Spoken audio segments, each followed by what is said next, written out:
Solutions आप सभी का स्वागत है। स्टूडेंट्स, आप लोगों के एग्जाम को देखते हुए मैं लाया हूँ BHDC 106 का मोस्ट इम्पोर्टेंट क्वेश्चन आंसर, जिसका टाइटल है भारतीय काव्य शास्त्र।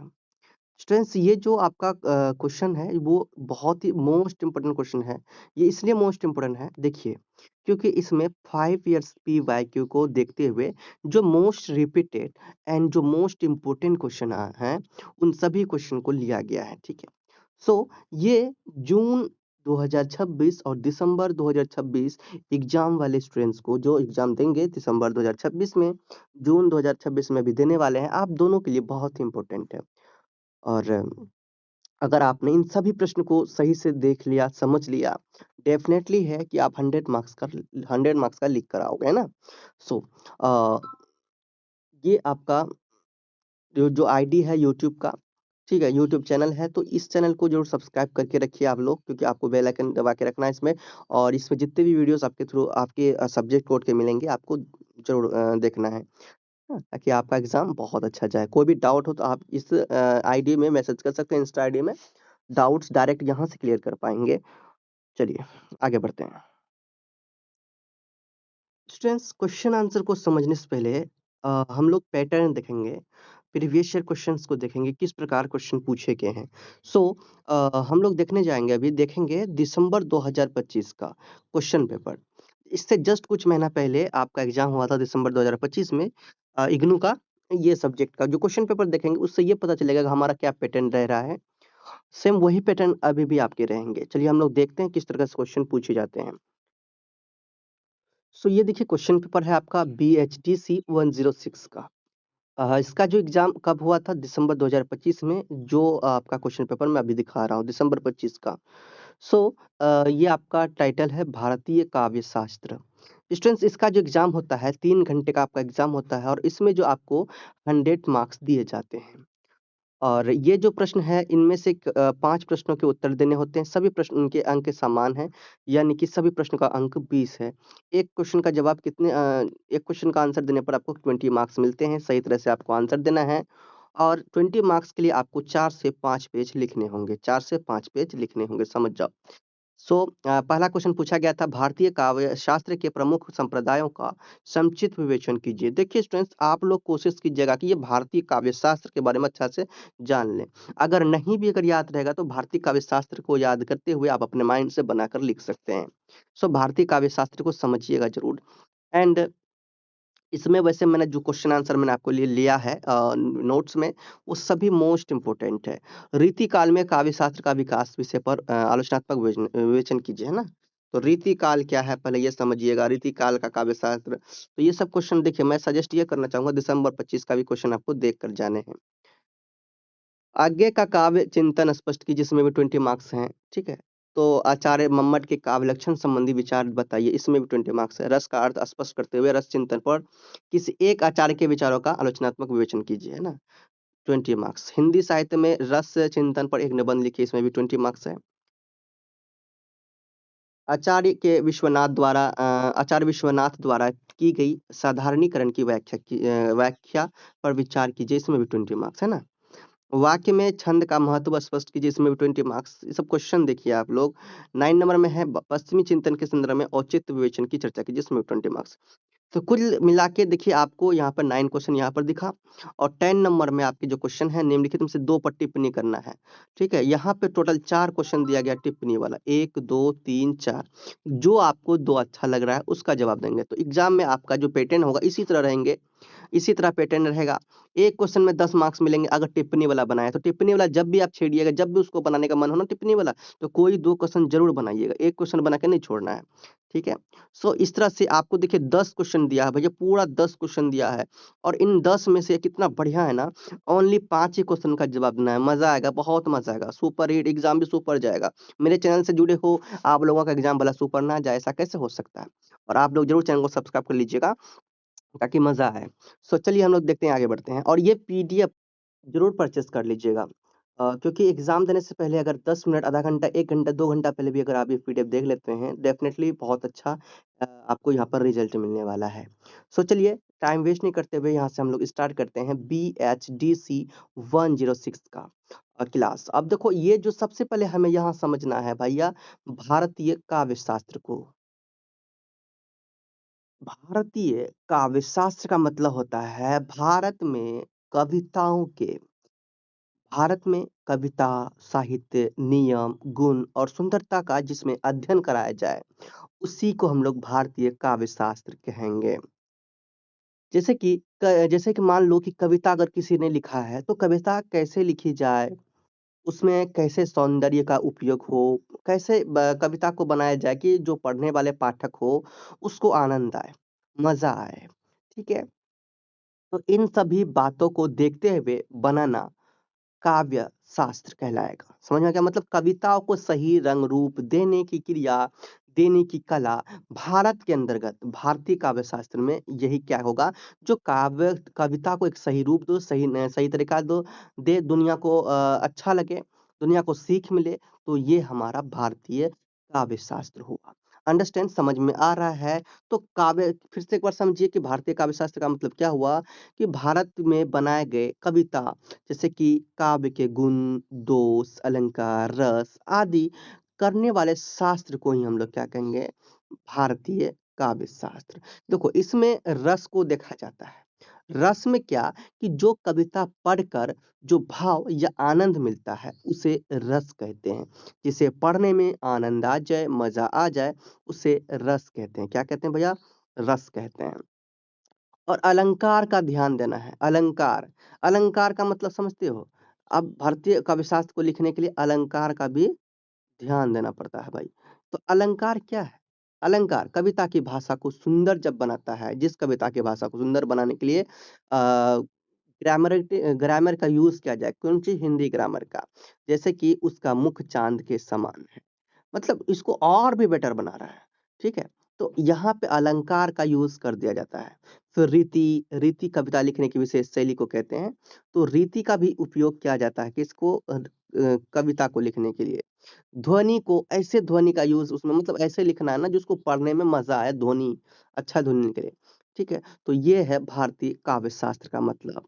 अब जैसे इसमें कौन कौन थे इसके महान गुरु, पर आचार्य है ना, कौन से आचार्य इनको बढ़ावा दिया भारतीय काव्य शास्त्र को? तो पहला हम नाम लेंगे भरत मुनि का। भरत मुनि का, ठीक है। सेकेंड नाम लेंगे आनंद वर्धन का। आनंद वर्धन, ठीक। उसके बाद अभिनव गुप्त, मम्मट, ये सब आपके भारतीय काव्य शास्त्र के महान आचार्य हैं। तो कुल मिला के भारतीय काव्य शास्त्र क्या हुआ? भारतीय काव्य शास्त्र वह शास्त्र है जो कविता और साहित्य की सुंदरता, भाव, रस और भाषा का क्या करा है स्टूडेंट्स, अध्ययन करा है। आई होप आपको ये सब्जेक्ट कोड का जो टाइटल है वही समझ में आएगा। मतलब कि अगर टाइटल ये समझ में आ जाएगा तो पूरा बुक समझ में आएगा, पूरा चैप्टर समझ में आएगा, सभी क्वेश्चन आंसर भी समझ में आएंगे। चलिए हम लोग स्टार्ट करते हैं। मजा आ रहा है क्या? अगर मजा आ रहा है तो जरूर सब्सक्राइब कीजिए, लाइक कीजिए, वीडियो को लाइक कीजिएगा ना, और कमेंट भी अच्छा अच्छा कीजिए कि सर मजा आ रहा है। कमेंट कीजिएगा तो दोस्त, जितने भी दोस्त होंगे ना, जो भी लोग किसी भी स्टेट से होंगे देखने के लिए आएंगे, उनको अच्छा लगेगा आपका कमेंट, तो वो वीडियो देखेंगे। समझ में आ रहा है? अच्छा से देखें। और देखिए कमेंट ये भी कीजिएगा ना कि आप कौन कौन सा स्टेट से देख रहे हो, ताकि आपको, हमें भी पता चले कि कहाँ कहाँ से स्टूडेंट ज्यादा देख रहे हैं, और जो स्टूडेंट देखने आए उसे भी पता चले कि जो मेरे दोस्त हैं वो कहाँ से देख रहे हैं, है कि नहीं? चलो कमेंट भी करना कि कहाँ से हो। चलिए पहला क्वेश्चन को हम लोग समझते हैं। काव्य शास्त्र का आशय स्पष्ट करते हुए भारतीय काव्य शास्त्र के प्रमुख संप्रदायों का परिचय दीजिए। देखिए स्टूडेंट्स, हम लोगों ने काव्य शास्त्र बहुत अच्छा से समझ चुका है ना, बहुत अच्छा से समझ लिए क्या कि काव्य शास्त्र क्या होता है। कविताओं को सही रूप, रंग, रस का उपयोग करके, अलंकार का उपयोग करके, है ना, अच्छा अच्छा इनका मतलब कि बढ़िया से एकदम मोटिवेशनल लाइन्स मोटिवेट बना के ना, इजी लैंग्वेज बना के, मजेदार बना के प्रस्तुत करना काव्य शास्त्र कहलाएगा। मजा आया कि नहीं? समझ में आया था कि नहीं आया था? तो इसको और भी अच्छा से हम लोग समझेंगे। चलिए, अब यहाँ पे कहा है कि प्रमुख संप्रदाय, तो भैया इसी तरह तो इसी को तो हम लोग देखेंगे, है ना। देखिए कितना ब्यूटीफुल नोट्स बनाया गया इजी लैंग्वेज में, है ना। तो काव्य शास्त्र वह विद्या है जिसमें काव्य के स्वरूप, तत्व, रचना, प्रक्रिया, गुण दोष, उसके सौंदर्य के सिद्धांतों का अध्ययन किया जाता है। जैसे मैंने अभी आपको बताया, तो यह केवल काव्य की परिभाषा तक सीमित नहीं रहता, बल्कि यह भी बताता है कि काव्य में प्रभावोत्पादकता कैसे आती है और वह पाठक या श्रोता को किस प्रकार आनंद प्रदान करता है। ठीक? और दूसरी बात, काव्य शास्त्र के सृजन और उसके आस्वादन दोनों का वैज्ञानिक विश्लेषण प्रस्तुत करता है। भारतीय परंपरा में काव्य को केवल मनोरंजन का साधन नहीं, बल्कि भावों की अभिव्यक्ति और जीवन मूल्यों के संप्रेषण का माध्यम माना गया है। इसलिए काव्य शास्त्र का विकास भी अत्यंत समृद्ध और बहुआयामी रूप में हुआ है ना? तो चलिए समझते हैं। तो भारतीय काव्य शास्त्र में जो हुआ कि इनमें अनेक आचार्यों ने अपने दृष्टिकोण से काव्य के मूल तत्व को स्पष्ट करने का प्रयास किया, है ना? अपने-अपने बुद्धि से माइंड लगा के, है ना? तो अपने-अपने ज्ञान से क्या किया, इसको और भी स्पष्ट किया, जिसके फलस्वरूप विभिन्न संप्रदायों का विकास हुआ, है ना? तो रस संप्रदाय के अनुसार रस ही काव्य का आत्मा है, ठीक है? और काव्य का मुख्य उद्देश्य रसवादन द्वारा आनंद की अनुभूति कराना है। तो रस का मतलब क्या है कि जो कविता पढ़ने में मजा आ जाए, जिसको पढ़ते वक्त आनंद फील हो, सुकून मिले कि भाई ये होना चाहिए है, क्या बात है, कितनी अच्छी लाइन है, तो वही रस होता है। समझ लो, जब वही चीज अच्छा नहीं लगेगा तो क्या मजा आएगा? नहीं ना। सो ये समझिए, ठीक है। और आगे नेक्स्ट आपको अलंकार संप्रदाय काव्य में अलंकारों का प्रमुख मानता है और इनके माध्यम से की शोभा और प्रभाव को समझता है। जैसे कि उसमें मलाई जो मक्खन मार देते हैं, मक्खन को मार देना, किसी भी कविता में और भी मक्खन को मार देना अलंकार का काम होता है। अलंकार की वजह से कविता और भी मक्खन की तरह हो जाता है, ठीक है ना? रीति संप्रदाय शैली या फिर रीति को काव्य का आधार मानते हैं। यह बताता है कि विशेष शब्द व्यवस्था और अभिव्यक्ति ही काव्य को सुंदर बनाती है। ध्वनि संप्रदाय में काव्य के अप्रत्यक्ष या फिर व्यंजित अर्थ को प्रधानता दी गई है। यहाँ पे क्या बता रहे हैं भैया? काव्य के, है ना? तो काव्य के सौंदर्य सहित, है ना? काव्य संप्रदाय को बता रहा है, काव्य शास्त्र के संप्रदाय। ये सब चीज़ हमें यहाँ पर समझना चाह रहा है कि मतलब ये काव्य शास्त्र जो है, उनको बेहतर बनाने के लिए क्या-क्या किया जा रहा है? कैसे-कैसे बेहतर बनते हैं? यही सब क्वेश्चन में कह रहे हैं। तो शब्द व्यवस्था और अभिव्यक्ति व्यक्ति ही काव्य को सुंदर बनाती है। ध्वनि संप्रदाय में काव्य के अप्रत्यक्ष या फिर व्यंजित अर्थों को प्रधानता दी गई है, जिसके कारण काव्य में गहराई और सौंदर्य उत्पन्न होता है। वक्रोक्ति संप्रदाय अभिव्यक्ति की विशिष्टता और चमत्कार को काव्य का मूल मानता है। जबकि औचित्य संप्रदाय के अनुसार काव्य शैली काव्य में सभी तत्वों का उचित संतुलन और आस्थान ही श्रेष्ठता का कारण बनता है। समझ गए? Question number first. Question number first भी समझ में आ गया। क्वेश्चन नंबर 2 को सही से समझते हैं। तो रीति काल से पूर्व हिंदी में काव्य शास्त्रीय चिंतन परंपरा पर प्रकाश डालिए। तो सबसे पहले हमें ये भी समझना है दोस्त, कि रीति काल क्या होता है। रीति काल जो है, कौन सा काल को कहते हैं भैया? 1700 ईस्वी से लेके रीति काल कब कब को मानेंगे हम लोग? रीति काल जो है कि 1700, ठीक है, 1700 से लेके 1900 ईस्वी तक के बीच के काल को हम लोग काल मानते हैं। इस समय के काल को क्या कहेंगे? रीति काल। तो कुछ-कुछ विद्वान इसको 1650 के बाद से भी मानते हैं, 1650 से 1850 ईस्वी इसको मानते हैं ना? तो रीति काल ये होता है। इस काल में देखो क्या हुआ, इस काल में अगर हुआ था, पहले देखो रीति काल को अगर नहीं समझेंगे तो उससे पूर्व क्या समझेंगे भैया?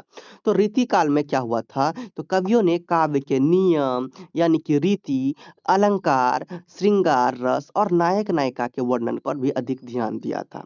ठीक है? इस समय कविताओं में प्रेम, सौंदर्य, श्रृंगार, काव्य का कला अधिक वर्णन मिलता है ना? तो समझ में आ गया? काव्य का काल कौन-सा है? काव्य का काल समझे 1700 से लेकर 1900, ठीक है? और इस काल में प्रेम, सौंदर्य, श्रृंगार आदि जैसा वर्णन मिलता है, ठीक है? काव्य में, ठीक? तो काल की प्रमुख विशेषता उसमें क्या थी भैया? रीति काल की प्रमुख विशेषता समझ जाइए कि भैया उस समय श्रृंगार रस की प्रधानता होती थी। अलंकार का अधिक प्रयोग होता था, नायक-नायिका का वर्णन, ना? काव्य के नियम पर, रीति पर, देखो रीति का मतलब समझना नियम, ठीक है? कि कोई भी कविता को लिखने का नियम को हम लोग रीति कहते हैं, ठीक है? ये ध्यान देखना देना। नायक-नायिका में इसमें मतलब कि ये जिस वजह से बनाया जाता है, जिस टॉपिक से के लिए बनाया जाता है, उसको एक सही तरीके से प्रस्तुत करता है। सो ये तो समझ गए, तो ये रीतिकाल से पूर्व मतलब कि कब समझे रीतिकाल कि 1700 से स्टार्ट हुआ 1900 है ना? तो 1700 से साल से लेकर 1900 साल के पूर्व मतलब पहले, है ना? पहले से ले जाओ, तो पहले में क्या कह रहा है कि हिंदी काव्य में शास्त्र में चिंतन क्या मतलब क्या बात था उसमें, ऐसा क्या बात था? तो वही समझने वाले हैं। चलिए, रीतिकाल में से पूर्व हिंदी साहित्य में काव्य शास्त्रीय चिंतन का स्वरूप प्रत्यक्ष रूप में बहुत विकसित नहीं था, किंतु उसका आधार संस्कृत काव्य शास्त्र में निहित था। मतलब कि पहले ज़्यादातर किसमें जो कविता बनाए जाते थे संस्कृत में, ज़्यादातर संस्कृत में। तो इसको हिंदी के आरंभिक कवियों और आचार्यों ने स्वतंत्र रूप से काव्य शास्त्र की रचना कम की, ठीक है? तो परंतु उन्होंने संस्कृत परंपरा से के सिद्धांतों जैसे रस, अलंकार, ध्वनि आदि को अपने काव्य में व्यवहारिक रूप से अपनाया, ठीक है? मतलब कि उस समय बहुत ही हार्ड लैंग्वेज यूज़ होता था और हार्ड लैंग्वेज यूज़ क्या कि उसमें संस्कृत लैंग्वेज का ज़्यादा यूज़ किया जाता था और संस्कृत लैंग्वेज से ज़्यादा आसान ईज़ी लैंग्वेज होता है हिंदी लैंग्वेज। समझ में आ गया? तो धीरे-धीरे इसका विकास हुआ कब? 1700 ईस्वी के बाद रीतिकाल में। समझ रहा है ना बच्चे? समझो आगे। काव्य में व्यावहारिक रूप से अपनाया गया है ना? तो ये सब चीज़। उसके बाद इस काल में काव्य शास्त्र का स्वरूप सैद्धांतिक कम और व्यावहारिक अधिक था, है ना? तो मतलब कि इसका जो काव्य जो बनाया जाता था वो ज़्यादातर स्वरूप उसका बहुत ही कम मतलब ज़्यादा भी कोई ख़ास कोई भी शिद्दत से, है ना? अलंकार को ज़्यादा देखते हुए या फिर रस को देखते हुए उतना ध्यान नहीं दिया। तो वो ध्यान संस्कृत के अकॉर्डिंग फ़ोकस मतलब बनता तो सही था, ऐसी बात नहीं कह रहा, लेकिन थोड़ा-सा मज़ा कम आता था। ठीक है? और आगे देखते हैं, आगे है आदिकाल, है ना? वीरगाथा काल में काव्य शास्त्रीय चिंतन स्पष्ट रूप से व्यवस्थित नहीं मान मिलता। कुछ स्टूडेंट्स ये भी पूछेंगे सर ये आदिकाल और वीरगाथा काल क्या है? तो ये भी समझ जाइए, तो ये काल भैया 1050 से स्टार्ट होता है, 1050 से 1375 तक के समय को कहा कहा जाता है वीरगाथा काल, आदिकाल। समझ में आ गया? इस समय को हम लोग क्या कहेंगे? वीरगाथा आदिकाल। तो इसमें वीरगाथा क्यों भाई इस काल को वीरगाथा आखिर क्यों कहेंगे? या फिर आदिकाल क्यों कहेंगे? है ना? तो इस काल की अधिकांश रचनाओं में राजाओं और वीर योद्धाओं की बहादुरी, युद्ध और पराक्रम का वर्णन मिलता है ना? इस काल में बड़े-बड़े राजाएँ युद्ध किया करते थे, ठीक है? तो महान-महान राजा इस काल में हुआ करते थे, ठीक है? तो इसीलिए इस काल में वीरता की इस काल को समझाना जाए तो वीरता की पहचान है, बहादुर योद्धा की पहचान है ना? और उसी के बारे में गाथा मतलब कहानी, उसी के बारे में भैया कहानी हमें सुनने को मिलता है उस काल के लिए। तो इसी के लिए हमको क्या कहना है उसको आदिकाल या वीर गाथा काल। समझ में आ गया? इस समय की रचना मुख्यतः वीर रस पर आधारित थी और उनका उद्देश्य वीरता, पराक्रम तथा ऐतिहासिक घटनाओं का वर्णन करना था। यह काव्य के सौंदर्य की अपेक्षा भाव और विषय वस्तु को अधिक महत्व दिया गया यहाँ पर। फिर भी भाषा, छंद और अलंकार का स्वाभाविक प्रयोग इस बात का संकेत देता है कि कवियों को काव्य के मूल तत्वों का ज्ञान था। सो नेक्स्ट है आपका भक्ति काल में काव्य शास्त्रीय चिंतन अधिक क्या थी भैया विकसित रूप में दिखाई देता है। इस काल के कवियों जैसे कि कबीर, सूरदास, तुलसीदास आदि ने भक्ति को केंद्र में रखकर काव्य रचना की है ना। उन्होंने रस विशेष कार श्रृंगार रस में विशेषकर श्रृंगार और भक्ति रस का अत्यंत प्रभावशाली प्रयोग किया है ना। और उन्होंने काव्य शास्त्र पर ग्रंथ नहीं लिखे परंतु उनके काव्य में रस, ध्वनि और भाव की गहनता स्पष्ट दिखाई देती है। ठीक? तुलसीदास के काव्य में औचित्य, सरलता और भावप्रवणता का सुंदर समन्वय मिलता है, जबकि सूरदास में माधुर्य और भावनात्मकता की प्रधानता है। चलिए, क्वेश्चन नंबर 3 को देखते हैं। क्वेश्चन नंबर 3 में स्टूडेंट्स रीति काल में हुए काव्य शास्त्र के विकास पर अपने विचार व्यक्त कीजिए। सो इसे भी समझते हैं। स्टूडेंट्स मैंने आप लोगों को अभी कुछ देर पहले रीति काल के बारे में समझाया था, बताया था कि जो रीति काल है वो 1700 से लेके 1900 तक के समय को कहा जाता है, काल को कहा जाता है। ठीक है? तो रीति काल का मतलब समझिए। रीति, रीति काल में रीति सबसे पहले रीति काल में क्या है भाई रीति, रीति है ना? क्या समझे? रीति और यहाँ पे लिखते हैं काल। तो जो 2 चीज़ दिख रहा है आपको, एक रीति दिख रहा है और एक काल दिख रहा है। तो रीति का मतलब होता है स्टूडेंट्स तरीका, है ना? तरीका, तरीका, नियम, ठीक है? नियम, तरीका, ये सब चीज़ क्या होता है भैया? रीति। रीति का मतलब होता है रूल, है ना? शैली, स्किल्स, तरीका, ये सब रीति का मतलब होता है। रीति का मतलब समझ गए। और काल का मतलब तो भैया अच्छा से जानते हैं कि समय, समय को हम लोग काल कहते हैं, बीते हुए समय को हम लोग काल कहेंगे, ठीक है? तो ये क्या है? बीते हुए कोई भी समय, समय को ही हम लोग क्या कहते हैं? काल कहते हैं। समय को जो दर्शाता है उसे हम लोग काल कहते हैं। समय को दर्शाता है क्या कहेंगे भैया? काल। तो रीति काल में क्या हुआ? ऐसा काल था जहाँ पे एक नियम के अकॉर्डिंग, एक रूल के अकॉर्डिंग अच्छे तरीके से, सुव्यवस्थित तरीके से कविता बनाया जाता था। तो रीति काल ये काल होता है। समझ में आ रहा है? काल का समय समझ लीजिए 1700 से 1900 ईस्वी तक का माना जाता है। तो इसमें क्या होता है?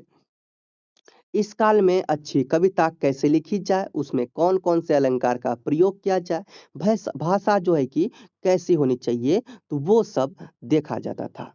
ठीक है? और दूसरी का बात आपने क्या समझा? इस काल में, रीति काल में प्रेम और प्रेमिका का मिलन, विरह यानी कि बिछड़ने का दुःख, सुंदरता का वर्णन, कृष्ण और राधा का प्रेम, ये सब चीज़ को इस काल में ज़्यादातर दिखाया गया है। समझ में आ गया? चलो, इस काल के जो प्रमुख कवि की बात करें ऋद्धि काल की, तो वो भैया वो है बिहारी, ठीक है? बिहारी, है ना? और केशवदास, मोतीराम, देव, भूषण, ये सब उस समय के क्या कहते हैं? कवि थे। समझ में आ गया? तो रीति काल तो समझ में आ गया, तो अब हम लोग, हमें ये भी समझ में आ गया कि इसमें विकास, क्या विकास हुआ। चलिए समझते हैं। रीतिकाल हिंदी साहित्य का वह युग है जिसमें काव्य शास्त्र का अत्यंत सुसंगठित और व्यवस्थित रूप से विकास हुआ। इस काल में काव्य केवल भावों की अभिव्यक्ति ही नहीं रहा, बल्कि वह निश्चित नियमों, लक्षणों और सिद्धांतों के आधार पर रचा जाने लगा। रीतिकालीन आचार्यों ने संस्कृत काव्य शास्त्र की परंपरा को अपनाकर उसे क्या किया स्टूडेंट्स? हिंदी में सरल लैंग्वेज, सरल भाषा और व्यवहारिक रूप दिया।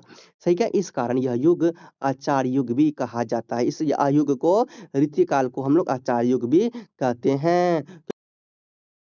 क्योंकि इसमें काव्य के सिद्धांतों के विस्तार से प्रतिपादन हुआ था, है ना? तो चलिए, इस काल में आचार्य केशवदास, चिंतामणि, मतीराम, देव आदि विद्वान ने अनेक काव्य शास्त्रीय ग्रंथों की रचना की थी।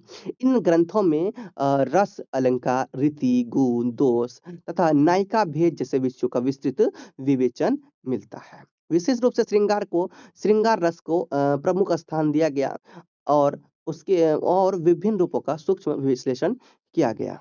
कुछ स्टूडेंट्स का एक डाउट हो सकता है शायद, श्रृंगार रस क्या है सर? सर समझा तो रहे हैं, बोल तो रहे हैं श्रृंगार रस, बट इसका मतलब क्या है? समझिए, श्रृंगार रस मतलब प्रेम, आकर्षण, सौंदर्य और स्नेह से उत्पन्न होने वाले रस। रस का मतलब समझा दिए कि जो मजा आए, जिसमें आनंद मिले। लेकिन और श्रृंगार रस की अगर जब बात कर देंगे तो उसमें प्रेम हो सकता है, प्यार-व्यार, आकर्षण, है ना? ऐसी बात बोला जाए जो आकर्षित हो जाए। जैसे शायरी नहीं सुनते हो? ऐसे-ऐसे शायरी में मज़ा आ जाता है सुन के, डायलॉग, है ना? तो आकर्षित चीज़ों को देखा गया।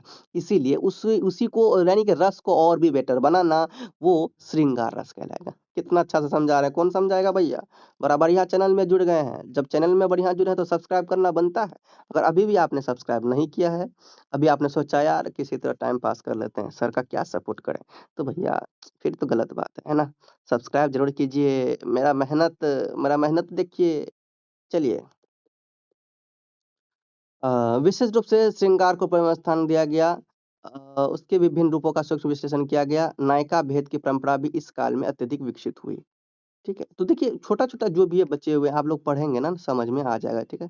मेरा मकसद है आपको क्वेश्चन समझाना, क्वेश्चन का मतलब समझाना, आपको, ताकि आप एग्ज़ाम में सही से लिखिए। और ये बात सुन लो ध्यान से, कुछ स्टूडेंट ऐसे करते हैं, रट्टा भैया रट्टा मत मारो, तैयारी करो, समझो, समझ जाइएगा, खुद से अपने मन से सोच के लिखिए, नंबर नहीं मिलेगा तब ना बोलिएगा। सोच-सोच के खुद से लिखिए, समझना ज़रूरी है, क्वेश्चन को समझिए और एग्ज़ाम में खुद के माइंड से लिखिए, है कि नहीं? चलिए आगे बढ़ते हैं। रस निरूपण के विभिन्न आयामों, है ना? आयामों, यहाँ पे आयामों होना चाहिए, ठीक है? तो यहाँ पे मिस्टेक हुआ होगा क्वेश्चन में। चलो, रस निरूपण के विभिन्न आयामों का परिचय दीजिए। च समझते हैं। भारतीय काव्य शास्त्र में रस को काव्य की आत्मा माना गया है। रस का आशय सौंदर्यात्मक वानन से है जो पाठक या फिर दर्शक को काव्य अथवा नाटक के माध्यम से प्राप्त होता है। रस निरूपण के अंतर्गत उन सभी तत्वों का अध्ययन किया गया है या जाता है जिनके समन्वय से रस की निष्पत्ति होती है। रस के प्रमुख आयाम निम्नलिखित रूप से में समझे जा सकते हैं। चलिए, सबसे पहला आयाम हम मान सकते हैं इसको अस्थाई अस्थाई भाव, जो मनुष्य के हृदय में अस्थाई रूप से विद्यमान रहता है, जैसे कि रीति, क्रोध, शोक आदि। यही अस्थाई भाव जब अन्य सहायक तत्व के साथ मिलकर विकसित होता है तो रस का रूप धारण कर लेता है। दूसरा आयाम है विभाव का, जो रस के उत्पन्न होने का कारण बनता है। विभाव के दो भेद होते हैं, आलंबन और दूसरा होता है उद्दीपन।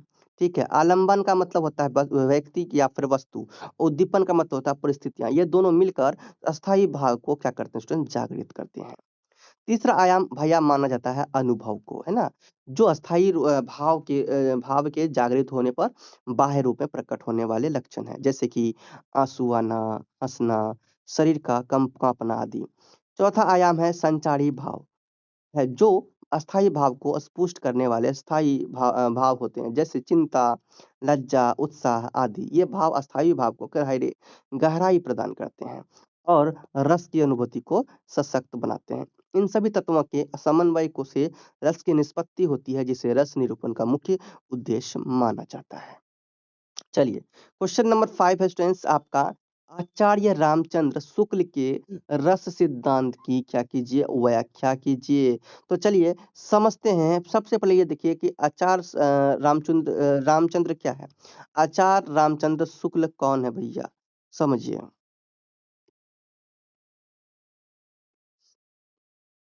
स्टूडेंट्स, आचार्य रामचंद्र शुक्ल की बात करें तो यह हिंदी साहित्य के बहुत बड़े आलोचक, निबंधकार और साहित्य के इतिहासकार थे। समझ में आया, कौन थे भैया?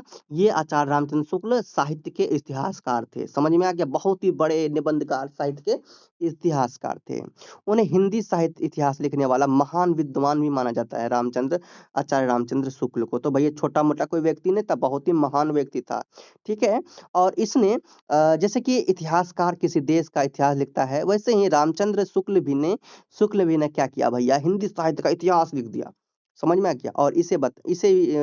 और इसे क्या किया, इसे बताया कि हिंदी साहित्य को कैसे, मतलब कि हिंदी में रुचि कैसे बढ़ाया जाए, हिंदी क्या है, हिंदी क्यों जरूरी है।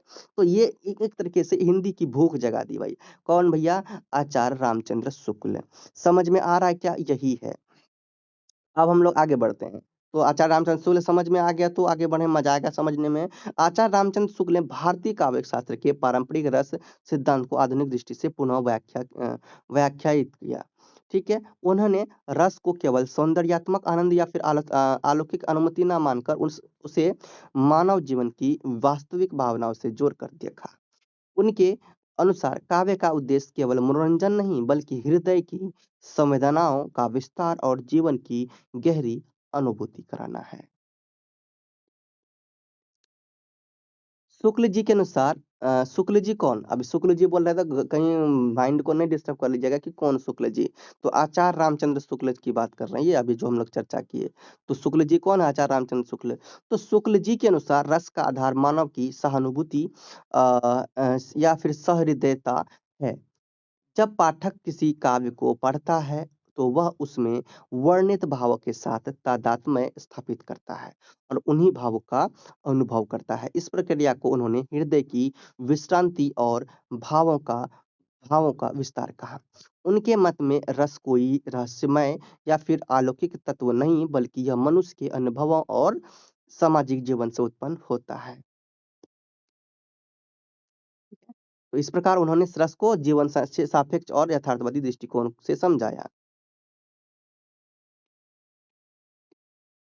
पढ़िए, बाकी पढ़िए स्टूडेंट्स, हमरा काम है आपको समझाना, क्वेश्चंस को पढ़िए। सारा पढ़ते जाएंगे ना तो फिर मजा नहीं आएगा, फिर मजा ये नहीं आएगा, हमें टाइम ज्यादा लग जाएगा। और जो आप खुद समझ सकते हैं तो वो आप लोग समझ ही सकते हैं, इसलिए नोट जरूर ले लीजिए। काव्य लक्षण का क्वेश्चन नंबर 6 को ध्यान से समझिए। काव्य लक्षण का अभिप्राय स्पष्ट करते हुए ये मम्मट के काव्य लक्षण के महत्व पर प्रकाश डालिए। तो भैया ये मम्मट का मतलब समझे? बहुत सारे बच्चे बोलेंगे नहीं समझे। मम्मट का मतलब क्या? मम्मट कौन थे भैया? मम्मट कोई व्यक्ति थे। मम्मट संस्कृत के प्रसिद्ध काव्य शास्त्री थे। मम्मट जो थे वो संस्कृत के किसके? संस्कृत के संस्कृत के महान विद्वान थे। संस्कृत के प्रसिद्ध काव्य शास्त्री थे। उन्होंने कविता और साहित्य के बारे में महत्वपूर्ण नियम बताए। किसने? मम्मट ने। ठीक है। तो अब मम्मट की बात करें कौन सी? मम्मट के प्रसिद्ध बुक की बात करें तो वो आपका है काव्य प्रकाश। ठीक है। इसके खास बुक की बात करें तो वो काव्य प्रकाश पुस्तक है ना। ठीक है, ये उनका पुस्तक है। तो यह भारतीय काव्य शास्त्र की सबसे महत्वपूर्ण पुस्तकों में से एक है। काव्य प्रकाश क्या है? भारतीय साहित्य का सबसे भारतीय साहित्य भारतीय काव्य शास्त्र का सबसे महत्वपूर्ण पुस्तकों में से एक है। समझ गए कि मम्मट कौन है? मम्मट समझ गए? बढ़िया से समझिए मम्मट कौन है। मम्मट संस्कृत के प्रसिद्ध काव्य शास्त्री है। जब भी कोई मम्मट का कभी भी नाम सुने ना, कोई पूछे कि मम्मट क्या है भाई, हिंदी साहित्य में मम्मट क्या है, तो मम्मट संस्कृत के प्रसिद्ध काव्य शास्त्री थे। उनकी प्रसिद्ध रचना क्या है भाई? काव्य प्रकाश है ना। तो ये ध्यान रखना है। मम्मट ने क्या कौन से पुस्तक कौन से काव्य शास्त्र की रचना किया था? काव्य प्रकाश नामक पुस्तक का है ना, पुस्तक का काव्य प्रकाश, ध्यान रखना काव्य प्रकाश। चलो आगे बढ़ते हैं। ठीक है। इसमें क्या वो काव्य प्रकाश में क्या था ऐसा? तो उसमें क्या था भैया? गुण, दोष, रस, अलंकार ये सब चीजों का वर्णन था। और समझ गया? तो चलिए मम्मट मतलब ये सब मम्मट का मतलब ये समझ जाना स्टूडेंट्स। मम्मट का मतलब ये समझ जाना काव्य प्रकाश मतलब कि जो संस्कृत का विद्वान, काव्य शास्त्र के जो विद्वान। समझ में आ गया? चलिए आगे बढ़ते हैं। ये तो देखो हम इसलिए ना इस पर टाइम देते हैं कि क्वेश्चन अगर सही समझ जाते हैं ना तो आंसर है ना कि मजा आता है समझने के लिए। नहीं तो क्वेश्चन नहीं समझ नहीं आता, आंसर में कुछ बोलो, कुछ पढ़ा लिखा रहेगा ना, तो बेकार लगेगा यार। क्या है इसका मतलब क्या? मतलब माइंड कंफ्यूज होते रहेगा यार, क्या है ये, क्या है।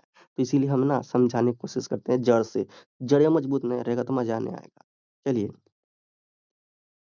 काव्य लक्षण से आशय उस परिभाषा या मानदंड से है जिसके आधार पर किसी रचना को काव्य माना जाता है। यह काव्य के स्वरूप, उसके आवश्यक तत्वों तथा उसकी विशेषताओं को स्पष्ट करता है। काव्य लक्षण के माध्यम से यह निर्धारित किया जाता है कि काव्य में कौन कौन से गुण होने चाहिए और वह किन आधारों पर अन्य साधारण रचनाओं से भिन्न होता है। इस प्रकार काव्य लक्षण काव्य के सैद्धांतिक स्वरूप को समझने का प्रमुख साधन है। तो मम्मट के काव्य लक्षण का महत्व।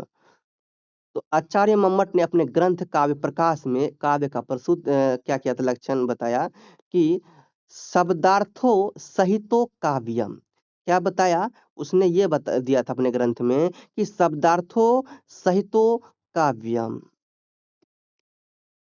अर्थात इसका मतलब क्या हुआ कि शब्द और अर्थ का समन्वय ही काव्य है ना। शब्द और अर्थ का मिलन, समन्वय, मिलन।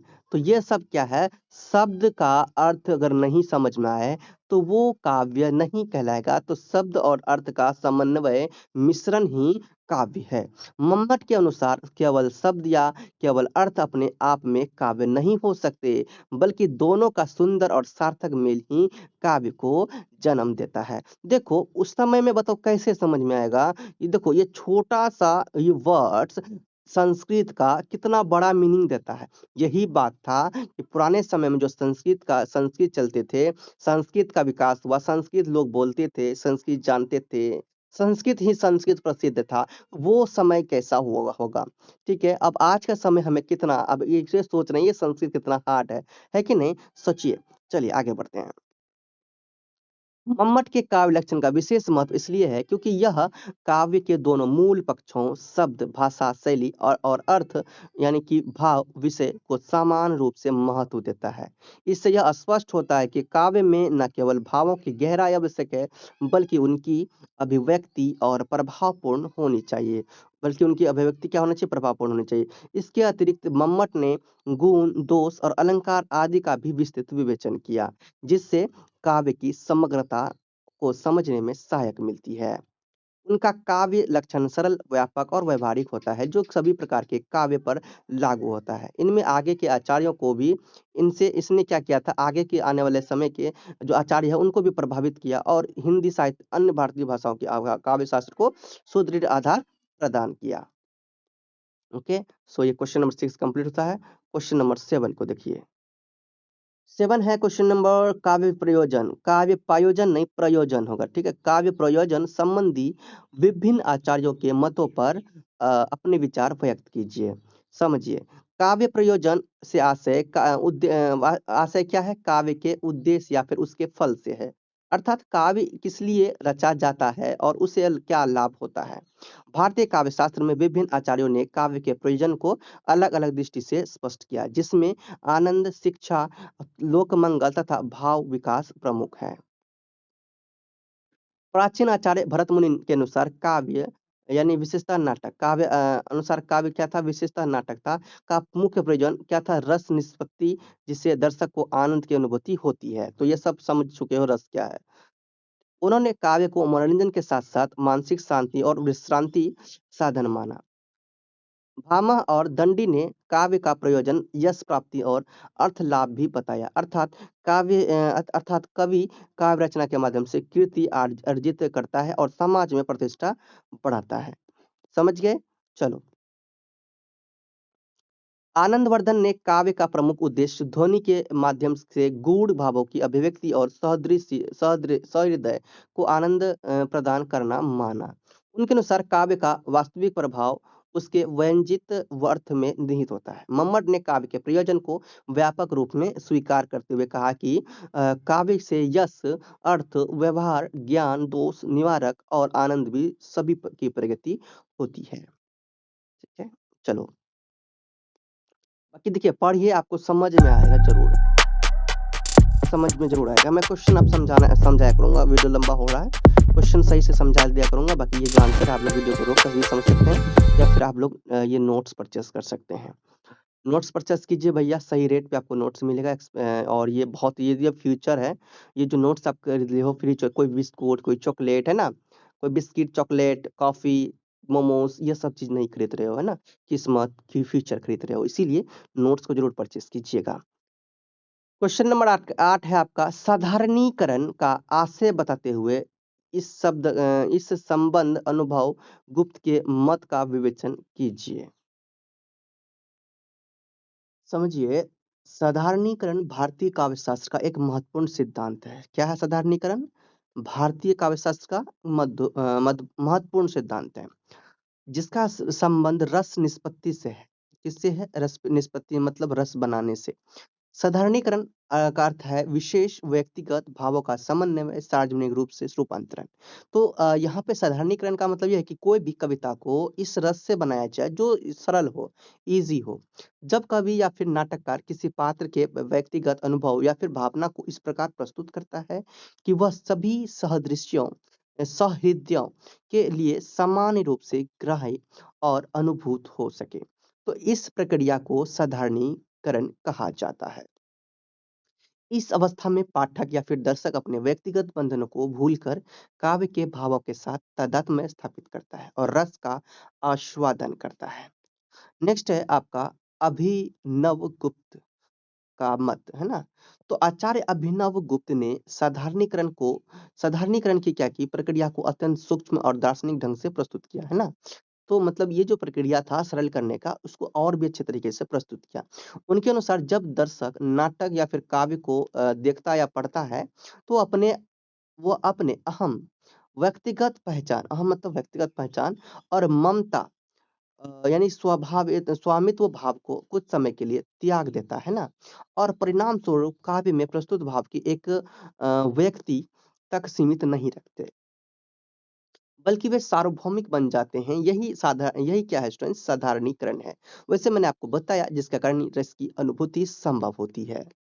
और अभिनव गुप्त के अनुसार विभाव, अनुभव, विभाव, अनुभाव और संचारी भावों के समन्वय से अस्थायी भाव जागृत होता है और साधारणीकरण की प्रक्रिया के माध्यम से वह रस में परिवर्तित हो जाता है। इस अवस्था में दर्शक ना तो स्वयं को पूर्णतः पात्र मानता है और ना ही उससे अलग रहता है, बल्कि वह एक ऐसी माध्यम स्थिति में होता है जहां वह भावों का शुद्ध और अलौकिक आनंद लेता है। ठीक है। क्वेश्चन नंबर 9 देखिए, हिंदी साहित्य में अलंकार, कौन सी अलंकार संबंधी चिंतन पर प्रकाश डालिए। तो अलंकार मैंने पहले भी समझाया है। चलिए और भी एक बार पढ़ते हैं। अलंकार का सामान्य अर्थ क्या होता है स्टूडेंट? शोभा को बढ़ाना या फिर आभूषण। तो किसी भी शब्द का, किसी भी वाक्य का जो अलंकार क्या होता है स्टूडेंट्स? शोभा होता है, एक आभूषण की तरह काम करता है, सुंदरता की तरह। काव्य शास्त्र में अलंकार वे तत्व होते हैं जो काव्य की भाषा और अर्थ को क्या करता है स्टूडेंट? सुंदर, प्रभावपूर्ण और आकर्षक बनाते हैं। हिंदी साहित्य में अलंकार संबंधी चिंतन का विकास मुख्यतः संस्कृत काव्य शास्त्र की परंपरा के आधार पर हुआ। संस्कृत के आचार्यों भामह, दंडी, उद्भट आदि ने क्या किया स्टूडेंट्स? अलंकार को काव्य का प्रमुख अंग माना, जिसका प्रभाव हिंदी के काव्यों और आचार्यों पर स्पष्ट रूप से दिखाई देता है। हिंदी साहित्य के आदिकाल और भक्ति काल में अलंकार संबंधी चिंतन सैद्धांतिक रूप में अधिक विकसित नहीं था, किंतु काव्य में अलंकारों का स्वाभाविक प्रयोग भरपूर मिलता है। कबीर, सूरदास, तुलसीदास जैसे कवियों ने अपने काव्य में उपमा, रूपक, अनुप्रास और आदि अलंकारों का सहज और प्रभावशाली प्रयोग किया। उनके लिए अलंकार साधन थे, उद्देश्य नहीं। इसलिए उनके काव्य में भाव प्रधानता बनी रही और अलंकार भावों को सशक्त बनाने का कार्य करते रहे।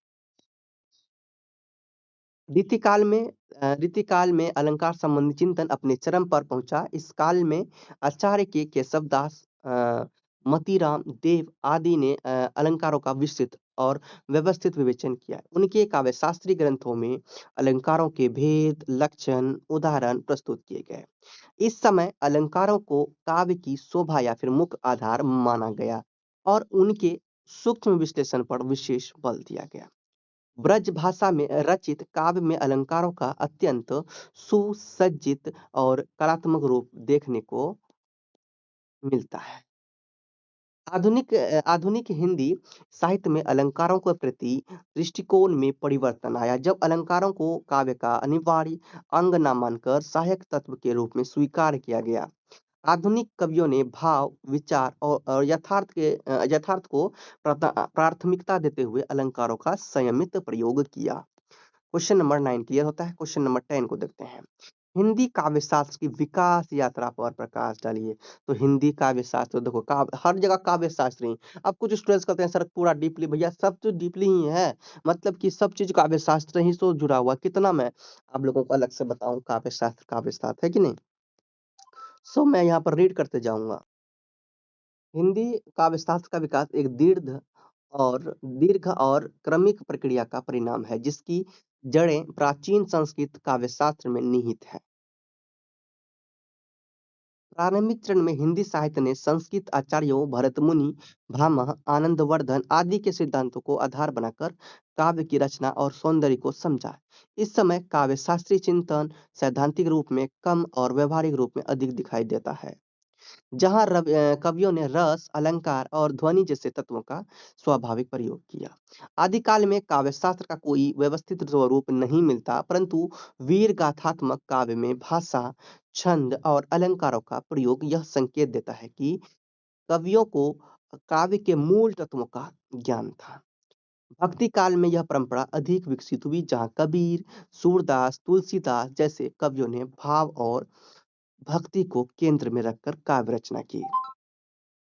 इस काल में रस विशेषता, भक्ति और श्रृंगार का प्रभावशाली प्रयोग और काव्य में भावनात्मक गहराई आई। रीतिकाल हिंदी काव्यशास्त्र के विकास का स्वर्णिम युग माना जाता है। इस काल में काव्यशास्त्र को सुसंगठित और सैद्धांतिक रूप मिला। आचार्य केशवदास, मतीराम, देव आदि ने काव्य के विभिन्न अंगों, रस, अलंकार, रीति, गुण, दोष, नायिका, भेद का विस्तृत विवेचन किया। काव्य रचना का नियमबद्ध और शस्त्र सम्मत हो गई। काव्य जो है कि रचना क्या हो गया था, नियमबद्ध हो गया और शस्त्र सम्मत हो गया, जिससे हिंदी में आलोचनात्मक परंपरा का सुदृढ़ आधार स्थापित हुआ। आधुनिक काल में हिंदी काव्यशास्त्र में नई दृष्टि का समावेश हुआ। आचार्य रामचंद्र शुक्ल, हजारी प्रसाद द्विवेदी आदि विद्वानों ने काव्य को जीवन, समाज और मानव अनुभवों से जोड़कर देखा। इस समय काव्यशास्त्र केवल सौंदर्य या फिर शास्त्रीयता तक सीमित न रहकर यथार्थवाद, मानवतावाद और सामाजिक चेतना की ओर उन्मुख हुआ। चलिए, क्वेश्चन नंबर आपके सामने 11 है, आचार्य भामा। अब देखिए भामा आ गया कवि, तो ये आचार्य है कौन, भामा। काव्य लक्षण का विशेषण कीजिए। तो आचार्य भामा कौन थे भैया? तो आचार्य भामा कौन थे, इसे भी समझना है आपको। आचार्य भामा जो थे वो भी क्या थे, संस्कृत के। आचार्य भामा संस्कृत काव्यशास्त्र के प्रमुख आचार्य थे। ये भी क्या थे भैया, संस्कृत काव्यशास्त्र के प्रमुख आचार्य थे, जिन्होंने अपने ग्रंथ काव्यालंकार में काव्य के स्वरूप और तत्वों पर विचार किया। उन्होंने काव्य का लक्षण इस प्रकार दिया कि शब्दार्थों सहितो काव्यम, है ना, अर्थात शब्द और अर्थ का समन्वित रूप ही काव्य है। तो ये अभी पहले भी चर्चा किया था कि नहीं। तो इस परिभाषा में भामा ने काव्य के दो अनिवार्य पक्षों, जैसे कि शब्द यानी कि भाषा, अभिव्यक्ति, और रस या फिर और अर्थ यानी कि भाषा विषय को समान रूप से महत्वपूर्ण माना है। भामा के काव्य लक्षण की विशेषता यह है कि काव्य को एक समग्र रूप में प्रस्तुत करता है। अपने अनुसार काव्य केवल सुंदर शब्दों का समूह काव्य ही नहीं हो सकता। यदि उसमें अर्थ की सार्थकता ना हो, उसी प्रकार केवल गूढ़ की अर्थ भी तब तक प्रभावी नहीं होता जब तक उसकी अभिव्यक्ति उपयुक्त शब्दों में ना की जाए। इस प्रकार शब्द और अर्थ का संतुलित मेल काव्य की आधारशिला है। भाव अलंकार संप्रदाय, भामह अलंकार संप्रदाय के क्या थे भैया? भामा जो थे वो अलंकार संप्रदाय के प्रवर्तक माने जाते हैं ना, इसलिए उन्होंने काव्य में अलंकारों को विशेष क्या दिया भैया, महत्व दिया। उनके अनुसार अलंकार काव्य की शोभा बढ़ाते हैं और उसे प्रभावशाली बनाते हैं। सही बात है। यद्यपि उन्होंने काव्य लक्षण में अलंकार का प्रत्यक्ष उल्लेख नहीं किया, फिर भी उनके समग्र चिंतन में अलंकार को प्रमुख स्थान प्राप्त है। उनकी परिभाषा की एक विशेषता इसकी सरलता और व्यापकता है, यह क्योंकि यह सभी प्रकार के काव्य पर लागू होती है। इसने आगे के आचार्यों, विशेषतः मम्मट आदि को भी प्रभावित किया और काव्य के मूल स्वरूप को समझने का आधार प्रदान किया। क्वेश्चन नंबर 12 है स्टूडेंट्स, प्रतिभा के स्वरूप संबंधी भारतीय आचार्यों के मत का विवेचन कीजिए। प्रतिभा मतलब रुचि, ठीक है। तो भारतीय काव्य शास्त्र में जो प्रतिभा है वो काव्य का सृजन की मूल शक्ति माना गया है ना। मतलब कि अगर प्रतिभा ही ना हो, कविता बनाने की रुचि ही ना हो, मन ही ना हो, तो भाई कविता हम बना सकते हैं, नहीं बना सकते। तो वही बात है कि प्रतिभा को इसमें क्या माना गया, काव्य सृजन मतलब कविता को बनाने का, कविता साहित्य को बढ़ाने का, इसको इसका सृजन करने का ये मूल शक्ति माना गया। या यह वह आंतरिक क्षमता है जिसके द्वारा कवि क्या करते हैं, नवीन मतलब नया और मौलिक भावों की क्या करते हैं स्टूडेंट, सृष्टि करते हैं, रचते हैं। प्रतिभा को सामान्य ज्ञान या फिर अभ्यास से भिन्न एक जन्मजात और ईश्वर प्रदत्त शक्ति माना गया है, जो काव्य को जीवंत और प्रभावशाली बनाता है। अंडरस्टैंड। सो आचार्य आनंद वर्धन ने प्रतिभा को काव्य का मूल आधार माना है। उनके अनुसार काव्य की वास्तविक शक्ति ध्वनि है। उनके अनुसार क्या है भाई, आचार्य आनंद वर्धन के अनुसार काव्य की जो वास्तविक शक्ति क्या है, कह रहा है ध्वनि। इस ध्वनि को ग्रहण करने तथा व्यक्त करने की क्षमता प्रतिभा से ही संभव हो सकती है। प्रतिभा के बिना गूढ़ या सूक्ष्म अर्थों की अभिव्यक्ति संभव नहीं है। मतलब कि अगर गाने की या फिर बनाने की रुचि ना रहेगा तो वो क्या सही बना पाएंगे, है ना, नहीं ना। तो वही बात, जब रुचि ही ना हो, मन ही ना हो, तो क्यों काम नहीं हो पाएगा। आचार्य मम्मट ने प्रतिभा को काव्य कारण के रूप में स्वीकार करते हुए कहा कि यह कवि की वह शक्ति है जो उसे समान व्यक्ति से अलग करती है। उनके अनुसार प्रतिभा दो प्रकार के होते हैं, दो प्रकार की होती है, सहजा यानी जन्मजात और उत्पाधा अभ्यास से विकसित। यद्यपि प्रमुखता सहजा प्रतिभा को दी गई है। आचार्य कुंतक ने वक्रोक्ति सिद्धांत के माध्यम से प्रतिभा को अभिव्यक्ति की चमत्कारिकता शैली से जोड़ा। उनके अनुसार कवि की प्रतिभा ही भाषा को वक्र रूप देकर काव्य में सौंदर्य उत्पन्न करती है। आचार्य क्षेमेंद्र ने प्रतिभा को औपचारिकता से जोड़ते हुए कहा कि कवि में उपयुक्तता का बोध होना भी प्रतिभा का ही स्वरूप है, जिसके आधार पर वह शब्द और अर्थ का सही चयन करता है। चलिए क्वेश्चन नंबर अब 13 देखते हैं। हिंदी साहित्य में रस चिंतन और अपने विचार व्यक्त कीजिए। तो रस मतलब आपको मैंने बता दिया ना, रस क्या होता है? ये ऐसा चीज होता है जो किसी भी कविता को मजेदार बनाता है, ठीक है, गाने लायक बनाता है, आनंदमय बनाता है, वही रस है। तो अब इसमें आपको ये सब तो जानते ही हैं, पढ़ेंगे तो समझ में आएगा। पढ़िए। हिंदी साहित्य में रस चिंतन का स्थान अत्यंत महत्वपूर्ण है और केंद्रीय भी है। यह भारतीय अर्थशास्त्र की परंपरा में रस को काव्य की आत्मा माना गया है। यही दृष्टि हिंदी साहित्य में निरंतर विकसित होती ही रहती है। इस रस का अर्थ है काव्य का नाटक से प्राप्त वो आनंद जो सदृश्य सहृदय पाठक या फिर दर्शक को भाव के आस्वादन से प्राप्त होता है। हिंदी साहित्य के प्रारंभिक चरण में रस चिंतन प्रत्यक्ष रूप से सैद्धांतिक रूप में नहीं मिलता है, परंतु आदिकाल और भक्ति काल के काव्यों में रसों का स्वाभाविक प्रयोग दिखाई देता है। भक्ति काल में रस चिंतन विशेष रूप से विकसित हुआ। सूरदास के काव्य में वात्सल्य और श्रृंगार की अद्भुत अभिव्यक्ति मिलती है, जबकि तुलसीदास के काव्य में भक्ति करुण और शांति रस का सुंदर समन्वय दिखाई देता है। इस काल में रस को भावनात्मक अनुभूति के रूप में अधिक महत्व दिया गया। रीतिकाल में रस चिंतन का क्या हुआ? तो भैया सैद्धांतिक विकास अपने चरम पर पहुंचता है। इस काल के आचार्य केशवदास, चिंतामणि देव आदि ने रसों का व्यवस्थित विवेचन किया। विशेष रूप से श्रृंगार रस को प्रमुख स्थान दिया गया और नायिका भेद, संयोग, वियोग आदि का सूक्ष्म विश्लेषण प्रस्तुत किया गया। इस समय रस चिंतन अधिक शास्त्रीय और नियमबद्ध हो गया, जिससे काव्य में तकनीकी दृष्टि का विकास हुआ। आधुनिक काल में रस चिंतन को नई दिशा मिली। आचार्य रामचंद्र शुक्ल ने रस को मानव की सहानुभूति और भावनात्मक अनुभव से जोड़कर देखा। उनके अनुसार रस कोई अलौकिक तत्व नहीं बल्कि जीवन के अनुभवों का सौंदर्यपूर्ण रूप है। आधुनिक कविता में ने भी रस को यथार्थ जीवन और सामाजिक संवेदनाओं से जोड़कर प्रस्तुत किया। क्वेश्चन है अलंकार संप्रदाय के संस्थापक भामह। तो अलंकार का संस्थापक किसको माना जाता है स्टूडेंट्स? भामह को माना जाता है। ठीक है, आचार्य भामह को। तो भामह की क्या कह रहे हैं कि मान्यताओं का विवेचन कीजिए। ठीक है, चलिए। अ, भाम आचार्य भामह संस्कृत काव्य शास्त्र में अलंकार संप्रदाय के क्या थे? प्रमुख प्रवर्तक यानी कि जनक माने जाते हैं। उन्होंने अपने प्रसिद्ध ग्रंथ काव्यालंकार में काव्यालंकार ठीक है, काव्यालंकार में काव्य के स्वरूप, उद्देश्य और सौंदर्य तत्वों पर विस्तृत विचार प्रस्तुत किए। भामा की मान्यताओं का केंद्र बिंदु यह है कि अलंकार काव्य की शोभा को बढ़ाने वाले प्रमुख तत्व हैं। भामा के अनुसार काव्य का आधार शब्द और अर्थ समन्वय है। किंतु यह समन्वय तभी प्रभावशाली बनता है जब उसमें अलंकारों का समुचित प्रयोग होता है। उनके परिविचार में अलंकार केवल बाहरी सजावट नहीं बल्कि वे काव्य की प्रभावी, आकर्षक और काव्य को संपूर्ण बनाने में सहायक करते हैं। सहायक होते हैं, करते हैं। अलंकारों के बिना अलंकारों के बिना क्या स्टूडेंट्स? काव्य सामान्य और नीरस हो जाता है, मतलब निराश हो जाता है, मजा नहीं आता है।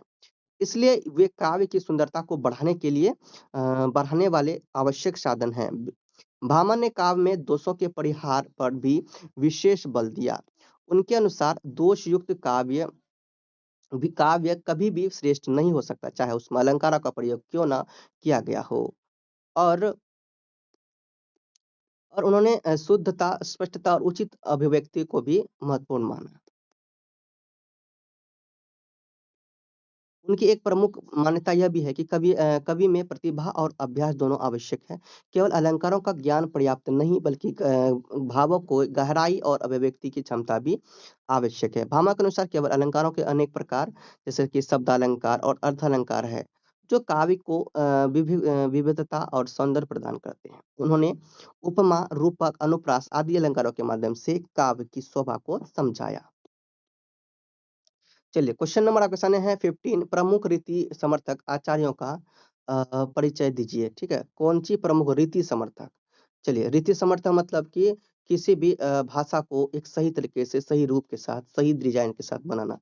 तो रीति में नियम, रीति मतलब नियम। चलिए रीति सिद्धांत भारतीय काव्यशास्त्र का एक महत्वपूर्ण संप्रदाय है जिसके अनुसार रीति अर्थात इस शैली या फिर नियम की नियम ही क्या कह रहा है कि काव्य की आत्मा है। इस विचारधारा का विकास संस्कृत परंपरा में हुआ। हिंदी काव्य शास्त्र पर भी इसका प्रभाव गहरा पड़ा। रीति समर्थक आचार्यों ने काव्य की भाषा शैली, शब्द सुव्यवस्था और अभिव्यक्ति की सुंदरता पर विशेष बल दिया। इस प्रकार इस परंपरा के प्रमुख आचार्य वामन है, यानी कि इस परंपरा के प्रमुख विचार कौन है भैया?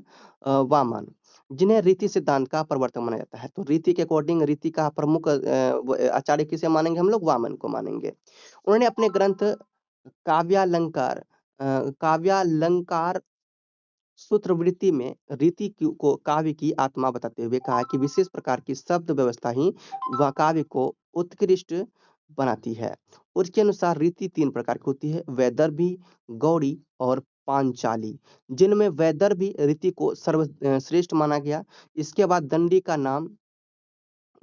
नाम आता है जिन्होंने रीति को काव्य की शोभा बढ़ाने का महत्वपूर्ण स्थान स्थान दिया। ठीक है।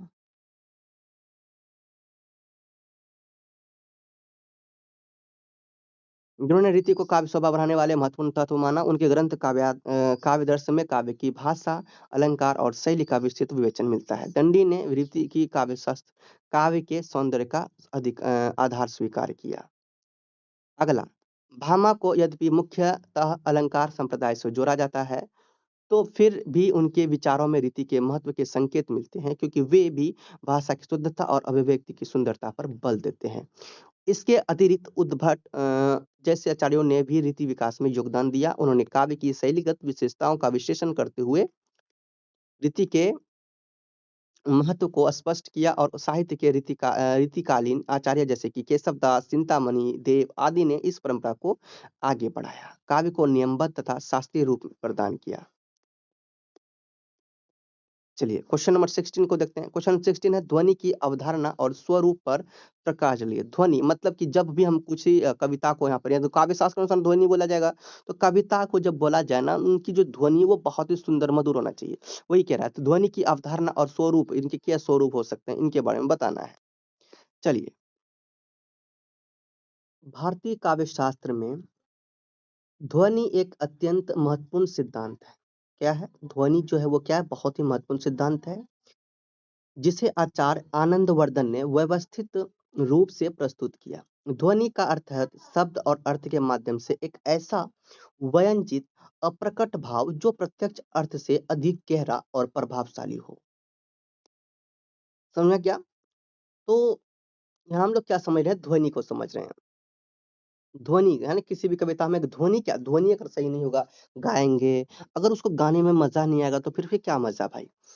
और सरल शब्दों में अगर बोला जाए तो जब काव्य का वास्तविक सौंदर्य उसके छिपे हुए अर्थ में निहित होता है, तब उसे हम लोग ध्वनि कहते हैं। अंडरस्टैंड? ध्वनि सिद्धांत के अनुसार काव्य केवल शब्दार्थ का साधारण योग नहीं बल्कि उसमें एक ऐसा सूक्ष्म अर्थ भी है जो सीधे सीधे व्यक्त नहीं होता बल्कि संकेतों के माध्यम से प्रकट होता है। यही व्यंजना शक्ति ध्वनि का मूल आधार है। इस प्रकार ध्वनि काव्य की वह विशेषता है जो सामान्य भाषा से अलग करके उच्च कोटि का साहित्य बनाती है।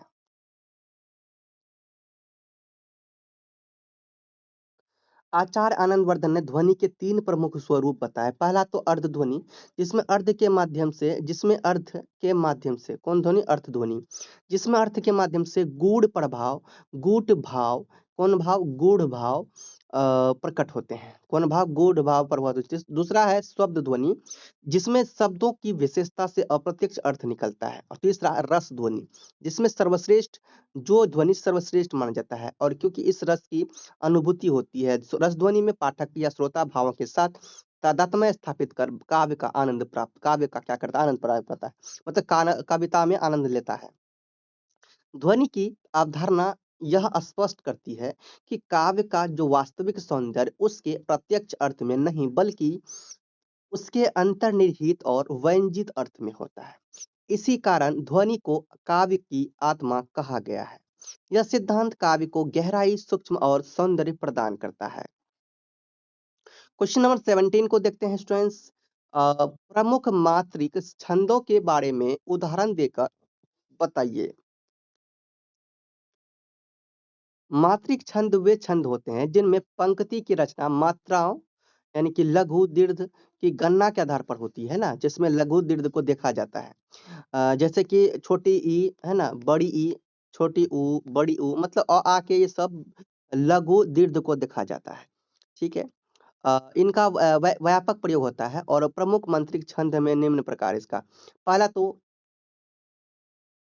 दोहा, 4 चरणों वाला छंद जिसमें 13 से 11 मात्राओं का क्रम होता है। दोहा जो होता है 4 चरणों वाला छंद होता है, जिसमें 13 से 11 मात्राओं का क्रम होता है।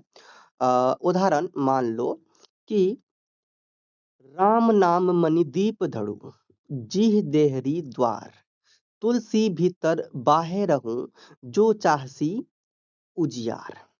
तो ये आपके इसमें जो देखा जाए तो 13 से 11 मात्राओं का क्रम है।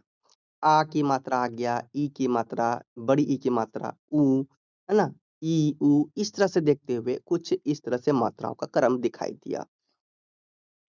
दूसरा चौपाई। चौपाई क्या है? इसके चारों चरणों में 16-16 मात्राएं होती है। यह सरल और प्रवाहपूर्ण छंद है। ठीक है। उदाहरण के लिए माना जाए, श्री गुरु चरण सरोज रज, निज मन मुकुर सुधारी, बरनउँ रघुवर विमल जसु, जो दायक फलचारी। तो ये है आपका, मतलब इसको इतना सुंदर बोला जाता है ना, तो मैंने तो वैसे पढ़ के सुनाया।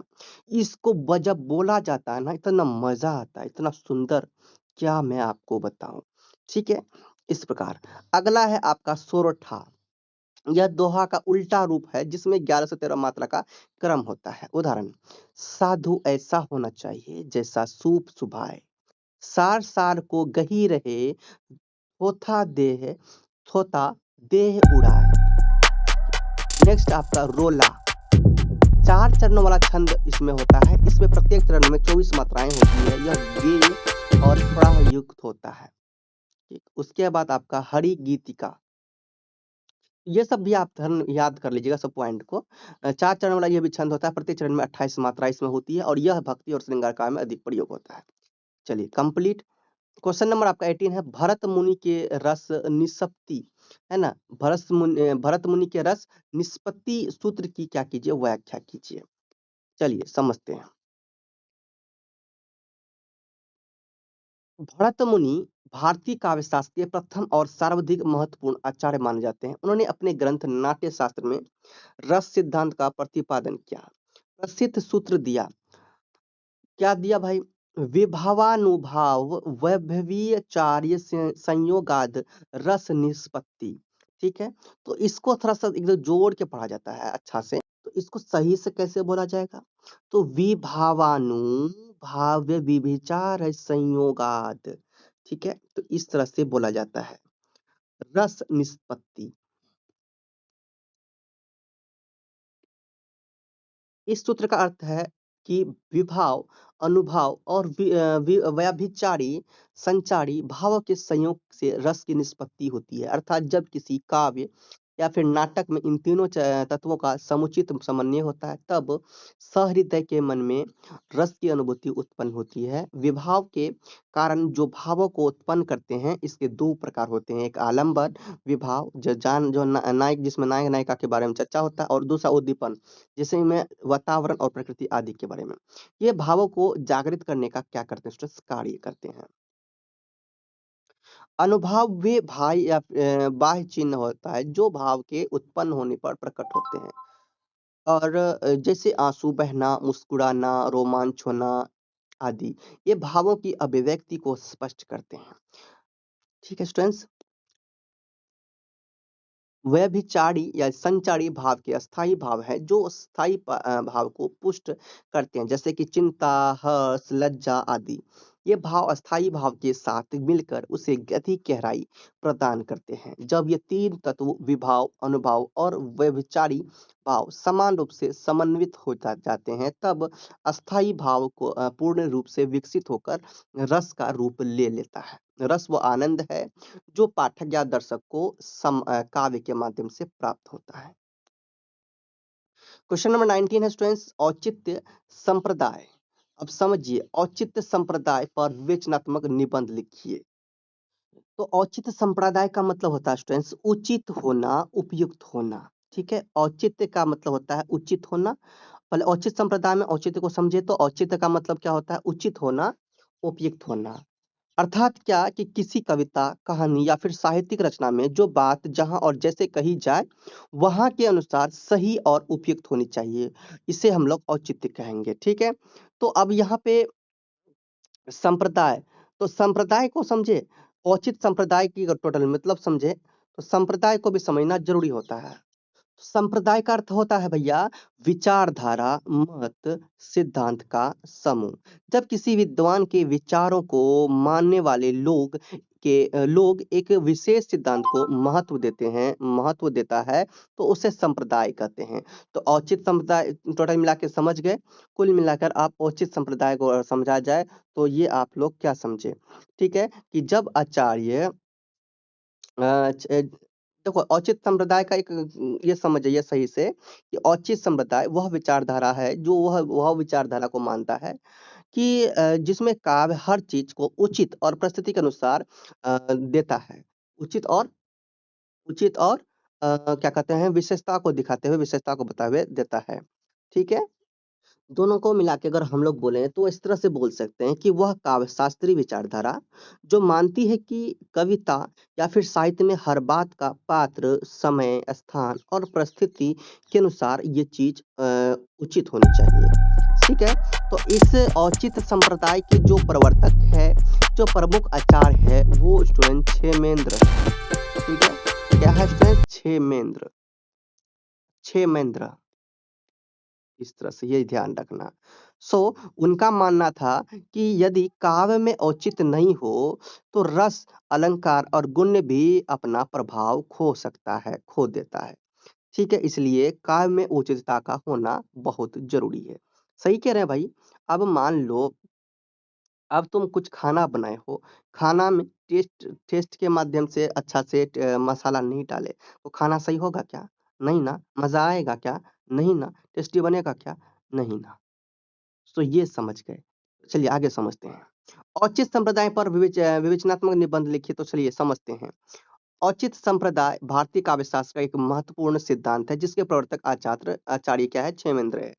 इनको माने जाते हैं। इस सिद्धांत के अनुसार काव्य की श्रेष्ठता इस बात पर निर्भर करती है कि उसमें उसमें सभी तत्वों जैसे कि शब्द, रस, अर्थ, अलंकार, पात्र, भाव आदि का उचित और सुसंगत प्रयोग हुआ है या फिर नहीं, है ना? इस चीज को ध्यान दिया जाता है। औचित्य का अर्थ होता है उचितता या फिर उपयुक्तता, अर्थात प्रत्येक शब्द, प्रत्येक स्थिति में सही तत्व का सही स्थान पर प्रयोग होना। आचार्य क्षेमेंद्र ने अपने ग्रंथ औचित्य विचार चर्चा में इस सिद्धांत का विस्तार से विवेचन किया है। उनके अनुसार काव्य में औचित्य का पालन अत्यंत आवश्यक है क्योंकि असंगत या फिर अनुचित प्रयोग काव्य के सौंदर्य को नष्ट कर देता है। उदाहरण के लिए यदि किसी गंभीर प्रसंग हास्य रस का प्रयोग किया जाए तो वह अनुचित माना जाएगा। इस प्रकार पात्रों के अनुरूप भाषा, भाव और अ, व्यवहार का भी औचित्य ही होना चाहिए और औचित्य का ही ये पर क्या है? अंग है। चलो, औचित्य संप्रदाय का मूल उद्देश्य काव्य में संतुलन और सामंजस्य स्थापित करना। यह सिद्धांत केवल अलंकार या फिर शैली तक सीमित नहीं है बल्कि यह संपूर्ण काव्य संरचना पर लागू होता है। इसके अनुसार काव्य को जो कि तभी श्रेष्ठ माना जाता है जब उसमें सभी तत्व अपने अपने स्थान पर उपयुक्त रूप से विद्यमान हो। औचित्य का संबंध रस सिद्धांत से भी गहराई से जुड़ा होता है, क्योंकि रस की निष्पत्ति तभी संभव है जब विभाव, अनुभव और संचारी भावों का उचित समन्वय हो। यदि उनमें असंगति हो जाए तो रस का अनुभव बाधित हो जाता है। क्वेश्चन नंबर 20 को देखिए। प्रतिभा, स्वरूप एवं प्रकार की विवेचना कीजिए। तो काव्य शास्त्र में प्रतिभा क्या होता है? तो देखिए, भारतीय काव्य शास्त्र में प्रतिभा को काव्य सृजन की मूल शक्ति माना गया है। पहले भी चर्चा किए थे। यह कवि की वह आंतरिक क्षमता है जिसके माध्यम से वह नवीन, मौलिक और प्रभावशाली काव्य की रचना करता है। प्रतिभा केवल अर्जित या ज्ञान या फिर अभ्यास का परिणाम नहीं होती, बल्कि इसे जन्मजात ईश्वर प्रदत्त शक्ति माना जाता है, जो कवि का समान व्यक्ति से कवि को क्या करते हैं, समान व्यक्ति से अलग करती है। इसी कारण इसे काव्य का मूल कारण भी माना जाता है। प्रतिभा को काव्य का मूल कारण माना जाता है। अब प्रतिभा का स्वरूप अत्यंत सूक्ष्म और व्यापक है। यह कवि के भीतर स्थित वह सृजनात्मक शक्ति है जो भावों, विचारों और अनुभवों को नवीन रूप में व्यक्त करने की क्षमता प्रदान करती है। प्रतिभा के बिना केवल व्याकरण, छंद या फिर अलंकार का ज्ञान काव्य सृजन के लिए पर्याप्त नहीं होता। यह वह शक्ति है जो शब्दों और अर्थों में नवीनता, सौंदर्य और प्रभाव उत्पन्न करती है। आचार्य मम्मट आदि के अनुसार प्रतिभा के दो प्रमुख प्रकार माने जाते हैं। पहला तो सहजा प्रतिभा, जो जन्मजात होती है और कवि के स्वभाव में विद्यमान रहती है। यह प्रतिभा सबसे श्रेष्ठ मानी जाती है क्योंकि इसमें स्वाभाविक रूप से काव्य सृजन की क्षमता होती है। दूसरा उत्पाधा प्रतिभा, जो अभ्यास, अध्ययन और अनुभव के माध्यम से विकसित होती है। यह धीरे धीरे अर्जित की जाती है और अभ्यास के परिष्कृत होती है। आगे है आचार्य आनंदवर्धन ने भी प्रतिभा को काव्य का मूल आधार मानते हुए कहा कि बिना प्रतिभा के ध्वनि या फिर रस की गहराई को समझना संभव नहीं है। इसी प्रकार क्या भाई, कुंतक और अन्य आचार्यों ने भी इसे प्रतिभा को काव्य की सृजनात्मक शक्ति का रूप में स्वीकार किया। ठीक है, चलो क्वेश्चन नंबर 21 को देखते हैं। भामा से पूर्व अलंकार चिंतन पर अपने विचार व्यक्त कीजिए। तो आंसर समझिए। को अलंकार संप्रदाय का क्या माना जाता है भैया? प्रवर्तक माना जाता है। किंतु इनके पूर्व भी अलंकार का यूज हुआ था। तो बट उस समय अलंकार चिंतन का एक सुदृढ़ विकास दिखाई देता है। भामा से पहले अलंकार का व्यवस्थित सैद्धांतिक रूप तो नहीं मिलता, लेकिन वैदिक महाकाव्य और लौकिक साहित्य में अलंकारों का स्वाभाविक और समृद्ध प्रयोग अवश्य मिलता है, जिससे यह स्पष्ट होता है कि अलंकार चिंतन की परंपरा पहले से ही विद्यमान है थी। चलिए, वैदिक साहित्य में उपमा, रूपक और प्रतीकात्मक भाषा के प्रारंभिक रूप दिखाई देते हैं। ऋग्वेद के सूक्तों में प्रकृति और देवताओं का वर्णन अलंकारिक शैली में किया गया है, जो काव्य सौंदर्य के आरंभिक संकेत देते हैं। इसी प्रकार उपनिषदों और ब्राह्मण ग्रंथों में प्रतीकात्मक और रूपात्मक भाषा का प्रयोग मिलता है। महाकाव्य परंपरा में रामायण और महाभारत में अलंकारों का व्यापक प्रयोग मिलता है। इन ग्रंथों में उपमा, रूपक, उत्प्रेक्षा आदि अलंकार का स्वाभाविक रूप प्रयुक्त हुए हैं, जिससे काव्य अधिक प्रभावशाली, भावपूर्ण बनता है। यद्यपि इन ग्रंथों में अलंकारों का सैद्धांतिक विवेचन नहीं मिलता, फिर भी इनके प्रयोग से यह स्पष्ट होता है कि अलंकारों की समझ विकसित हो चुकी थी। भामा से पूर्व आचार्य भरत मुनि ने अपने नाट्यशास्त्र में काव्य के तत्व का उल्लेख किया, जिसमें अलंकारों के जिसमें क्या स्टूडेंट्स अलंकारों के संकेत भी मिलते हैं, जो निसर रस अभिनय के साथ काव्य की अभिव्यक्ति में सौंदर्य तत्वों का उल्लेख किया, जो अलंकार चिंतन की आधारभूत मानी जाती है। सो स्टूडेंट्स, इस तरह से मैंने 21 भी क्वेश्चन कंप्लीट कर दिया, जितने भी मोस्ट मेरे थे। अब देखिए, मैं उम्मीद करता हूँ कि आप लोग ना समझ जाएंगे जरूर। रीति शब्द का अभिप्राय शब्द स्पष्ट करते हुए वामन के रीति संबंधी विचारों का विवेचन कीजिए। नेक्स्ट क्वेश्चन है, पढ़िए, समझिए। थोड़ा टाइम की प्रॉब्लम मुझे हो रहा है।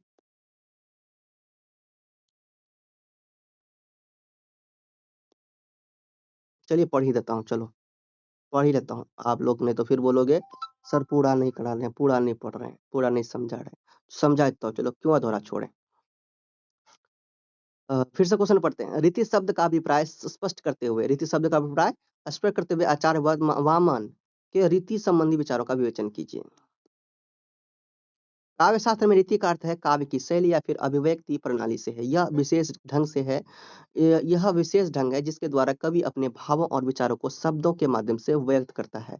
रीति केवल शब्दों का क्रम नहीं बल्कि शब्द और अर्थ का एक ऐसा संतुलित एवं सौंदर्यपूर्ण क्या है भाई संयोजन है जिससे काव्य प्रभावशाली सरस और आकर्षक बनता है।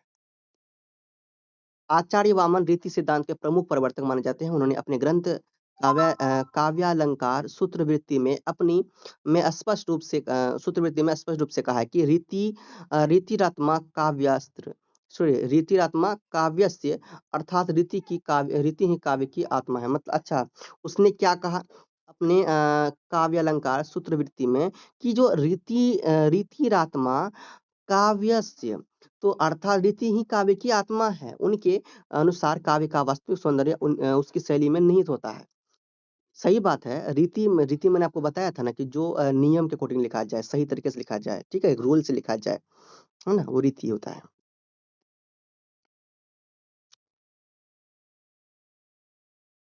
आगे पढ़ते हैं। उन्होंने रीति के 3 प्रमुख प्रकार बताए।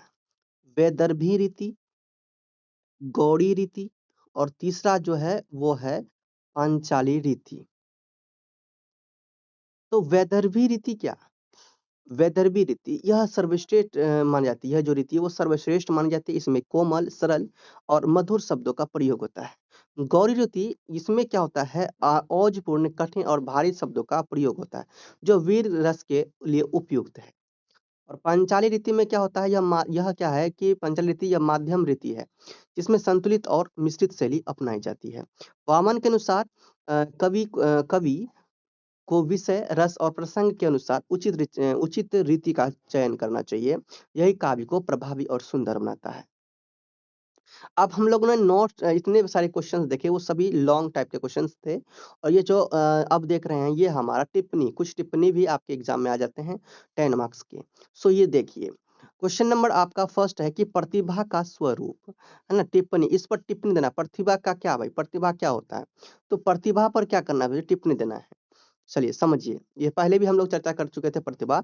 तो भारतीय काव्य शास्त्र में प्रतिभा को काव्य सृजन की मूल और अनिवार्य शक्ति माना गया है। देखिए ये सब हम लोग प्रतिभा वाला चर्चा हम लोग कर चुके हैं ना, तो ये आप लोग ने वीडियो को रोक कर पढ़ लीजिए। हाँ, मुक्तिवाद का चर्चा नहीं किए हैं तो हम मुक्तिवाद का चर्चा करते हैं। मुक्तिवाद आधुनिक साहित्यिक चिंतन का एक महत्वपूर्ण प्रवृत्ति है जिसमें क्या है कि साहित्य को किसी कठोर नियम, शास्त्रीय बंधन या फिर परंपरागत काव्य शास्त्रीय सीमाओं से मुक्त रखने पर बल दिया गया है। इसके अनुसार काव्य और साहित्य का वास्तविक स्वरूप तभी उभरता है जब रचनाकार और अपनी भावनाओं, विचारों और अनुभवों की स्वतंत्र अभिव्यक्ति का अवसर प्राप्त होता है। मुक्तिवाद यह मानता है कि साहित्य जीवन का सजीव चित्र है। साहित्य जो है कि वो जीवन का सजीव चित्र है, इसलिए इसे किसी पूर्व निर्धारित ढांचे में बांधना उचित नहीं होगा। इस काव्य का मूल्यांकन अलंकार, रस, रीति जैसे शास्त्रों नियमों के आधार पर नहीं बल्कि उसकी भाव, सच्चाई, प्रभावशीलता और जीवन से जुड़ाव के आधार पर किया जाता है। मुक्तिवाद ने साहित्य को अधिक व्यापक, यथार्थवादी और मानवतावादी दृष्टिकोण प्रदान किया। इससे रचनाकारों को व्यक्तिगत अनुभवों, सामाजिक समस्याओं और मनोवैज्ञानिक भावनाओं को स्वतंत्र अ, रूप से व्यक्त करने का अवसर मिला। हिंदी साहित्य में मुक्तिवादी प्रवृत्ति में आधुनिक कविता और गद्य को नई दिशा दी और परंपरागत बंधनों से मुक्त कर अधिक जीवंत और प्रभावशाली बनाया। चलिए, अलंकार। अलंकार का मतलब हम लोगों ने समझा दिया कि अलंकार क्या होता है, किसी भी वाक्य, किसी भी कविता का एक आभूषण की तरह काम करता है ना, एक मक्खन की तरह काम करता है, ठीक है। अलंकार का शाब्दिक अर्थ होता है आभूषण या फिर शोभा बढ़ाने वाला तत्व। काव्य शास्त्र में अलंकार वे तत्व होते हैं जो काव्य की भाषा और अर्थ को सुंदर, आकर्षक और प्रभावशाली बनाते हैं। जिस प्रकार आभूषण शरीर की शोभा बढ़ाते हैं, उसी प्रकार अलंकार काव्य की क्या करते हैं, अभिव्यक्ति को सौंदर्य और चमत्कार चमत्कार प्रदान करते हैं, है कि नहीं? ठीक है। अलंकार के बिना काव्य का साधारण और अलंकार अगर ना रहे तो काव्य क्या होगा, काव्य में जान मतलब जान रहे हैं मतलब मज़ा नहीं आएगा, है ना? नीरस प्रतीत हो सकता है ना? नीरस मतलब कि मज़ा नहीं आएगा, उस ऐसा प्रतीत होता है, निराशा। जबकि अलंकारों के प्रयोग से वह सरस और प्रभावपूर्ण बन जाता है। अर्थात मुख्यतः 2 प्रकार के अलंकार मुख्यतः 2 प्रकार के माने जाते हैं हिंदी में। मतलब 2 प्रकार को ज़्यादा फ़ोकस किया गया है काव्य शास्त्र में, ठीक है? 2 प्रकार के अलंकार का, शब्द अलंकार और अर्थ अलंकार। शब्द अलंकार में अनुप्रास, यमक और श्लेष आदि आते हैं, जिनमें शब्दों की ध्वनि और प्रयोग से सौंदर्य उत्पन्न होता है। अर्थालंकार में उपमा, रूपक और उत्प्रेक्षा आदि आते हैं, जिनमें अर्थ के माध्यम से काव्य में सौंदर्य और गहराई आती है। हिंदी साहित्य में भक्ति और रीतिकालीन कवियों ने अलंकारों का व्यापक प्रयोग किया, जिससे काव्य की अभिव्यक्ति अत्यंत प्रभावशाली और कलात्मक बन गई। अगला है स्टूडेंट्स अगला टिप्पणी है आचार्य रामचंद्र शुक्ल का व्यय प्रयोजन। आचार्य रामचंद्र शुक्ल ने काव्य के प्रयोजन का परंपरागत दृष्टि से अलग हटकर अधिक जीवन सापेक्ष और मानवतावादी रूप में प्रस्तुत किया। उनके अनुसार काव्य केवल मनोरंजन या फिर रसास्वादन रसास्वादन का साधन नहीं बल्कि यह मानव जीवन के विकास और समाज के कल्याण का महत्वपूर्ण माध्यम है। काव्य का उद्देश्य मनुष्य भावों को पुरस्कृत करना और उसके जीवन को अधिक संवेदनशील बनाना है। शुक्ला जी काव्य का प्रमुख प्रयोजन लोकमंगल माना जाता है ना? माना है। उनके अनुसार श्रेष्ठ काव्य वही है जो समाज में सहानुभूति, करुणा, प्रेम और नैतिक मूल्य का विकास करे। काव्य मनुष्य के हृदय को व्यापक बनाता है और उसे दूसरों के सुख-दुःख को समझने की क्षमता प्रदान करता है। इस प्रकार काव्य का व्यक्तिगत आनंद तक सीमित ना होकर सामाजिक और नैतिक उन्नति का साधन बन जाता है। उनके विचारों में काव्य का उद्देश्य मानव जीवन को अधिक अर्थपूर्ण, संतुलित और उन्नत बनाना है। नेक्स्ट है साधारणीकरण, है ना? साधारणीकरण ये हम लोगों ने चर्चा ऊपर में किया था क्वेश्चन में। सो ये वहाँ से आप लोग वीडियो को देखकर बैक करके आप देख सकते हैं ना, पीछे करके समझ सकते हैं। चलिए। अगला है व्युत्पत्ति। व्युत्पत्ति का सामान्य अर्थ किसी विषय का गहन ज्ञान या फिर विवेकपूर्ण समझ। काव्यशास्त्र में व्युत्पत्ति से तात्पर्य भाषा, शब्दार्थ, व्याकरण, छंद, अलंकार तथा काव्य के विभिन्न सिद्धांतों के गहन अध्ययन और अनुभव से प्राप्त ज्ञान से है। यह काव्य की वह बौद्धिक क्षमता है जिसके माध्यम से वह शब्दों और अर्थों का सही चयन कर काव्य को प्रभावशाली बनाता है। व्युत्पत्ति को काव्य सृजन में प्रतिभा के साथ-साथ आवश्यक तत्व माना गया है। यदि कवि में केवल प्रतिभा भी हो लेकिन व्युत्पत्ति ना हो तो उसका काव्य असंगत, दोषपूर्ण या हो सकता है। व्युत्पत्ति कवि को भाषा पर नियंत्रण, शास्त्रों का ज्ञान और अभिव्यक्ति की शुद्धता प्रदान करती है। इससे काव्य में स्पष्टता, संतुलन और सौंदर्य आता है। नेक्स्ट है उत्पत्तिवाद। उत्पत्तिवाद काव्यशास्त्र की वह विचारधारा है जिसमें काव्य की उत्पत्ति के कारणों और उसकी निर्माण प्रक्रिया का विवेचन किया जाता है। इस सिद्धांत के अनुसार काव्य किसी एक कारण से नहीं बल्कि अनेक तत्वों के समन्वय से उत्पन्न होता है। यह काव्य की रचना में प्रतिभा, व्युत्पत्ति और अभ्यास जैसे कारणों को विशेष महत्व दिया गया है। इस मत के अनुसार कवि के भीतर स्थित प्रतिभा की ही काव्य सृजन की मूल शक्ति है क्योंकि वही उसे नवीन और मौलिक भावों की कल्पना करने की क्षमता देती है। और व्युत्पत्ति कवि को भाषा, व्याकरण, शास्त्रों का ज्ञान प्रदान करती है जिससे उसकी अभिव्यक्ति शुद्ध, प्रभावी और प्रभावी बनाती है और आभास के द्वारा कवि अपनी प्रतिभा और ज्ञान को निखारता है। चलिए नेक्स्ट टिप्पणी है वक्रोक्ति सिद्धांत। वक्रोक्ति सिद्धांत भारतीय काव्यशास्त्र का एक क्या है महत्वपूर्ण सिद्धांत है, जिसके प्रवर्तक कौन है? वक्रोक्ति सिद्धांत का प्रवर्तक आचार्य कुंतक है। वक्रोक्ति का जो अर्थ होता है वो क्या होता है? सीधी और समान अभिव्यक्ति से हटकर विशिष्ट, चमत्कारपूर्ण और कलात्मक ढंग से कही गई बात, है ना? क्या समझे भैया? वक्रोक्ति का अर्थ सोचिए कि जो भी बात सीधी और समान अभिव्यक्ति से हटकर हो, विशिष्ट और चमत्कारपूर्ण और कलात्मक ढंग से कही गई बात हो।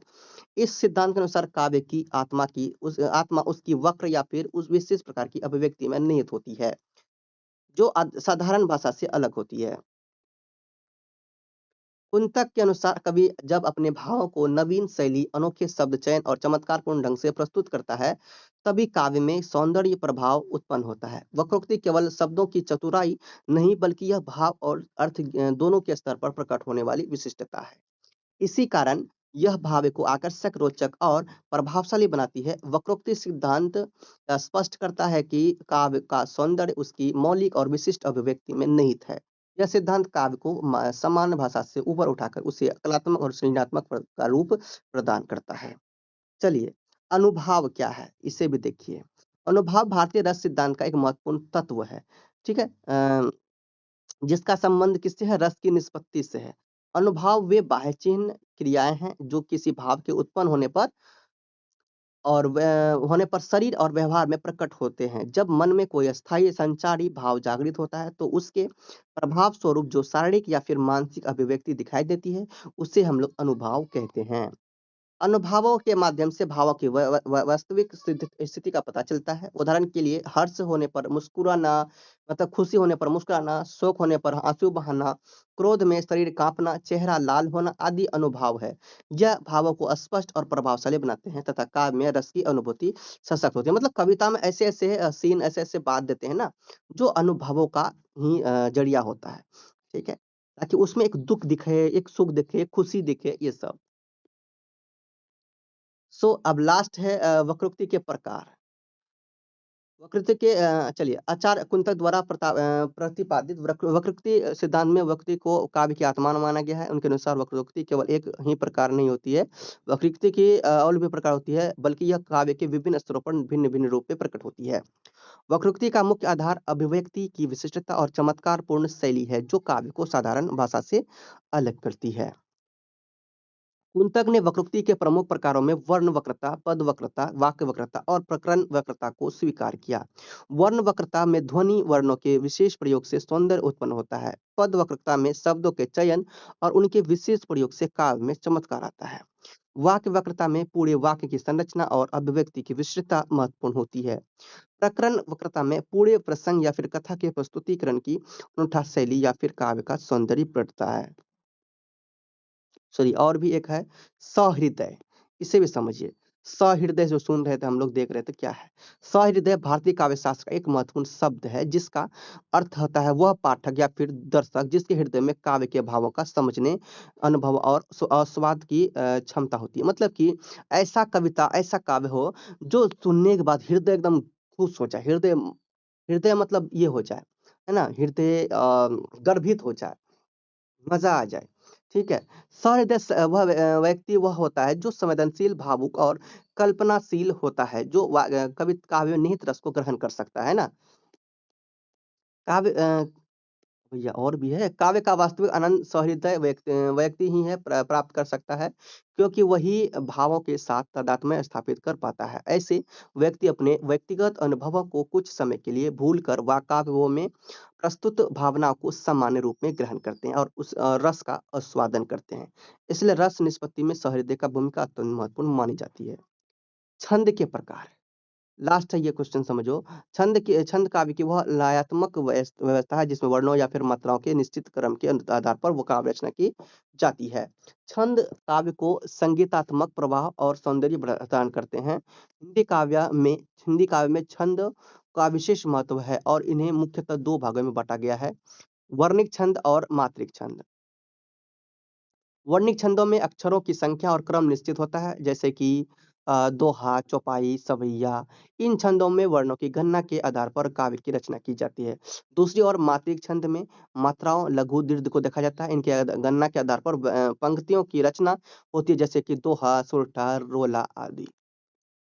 इस तरह से मैंने आपको कंप्लीट बीएचडीसी, आप लोग जो कह रहे थे ना कि सर पूरा कंप्लीट करा दिए, बीएचडीसी का मैंने कंप्लीट क्लास करवाया, पूरा सभी क्वेश्चंस को मैंने कंप्लीट कर किया। देखो, आप लोग जो बोल रहे थे, जैसा डिमांड करते हो, मैं आप लोग के लिए इतना मेहनत करता हूँ। आप लोगों का फर्ज होता है सपोर्ट करने का। वीडियो को शेयर कीजिए और ये नोट्स आप लोग जरूर परचेस कीजिए, बहुत ही लाभ होगा। नोट्स परचेस कर लीजिए और इसके बाद रिविजन कीजिएगा आप लोग तैयारी के लिए। जो भी आपके सब्जेक्ट कोड है, सभी सब्जेक्ट कोड का एक ही साथ में नोट्स परचेज़ कर लीजिए। व्हाट्सएप में डिस्क्रिप्शन में व्हाट्सएप नंबर दिया हुआ है, वहाँ से आप लोग परचेज़ कर सकते हैं जाकर।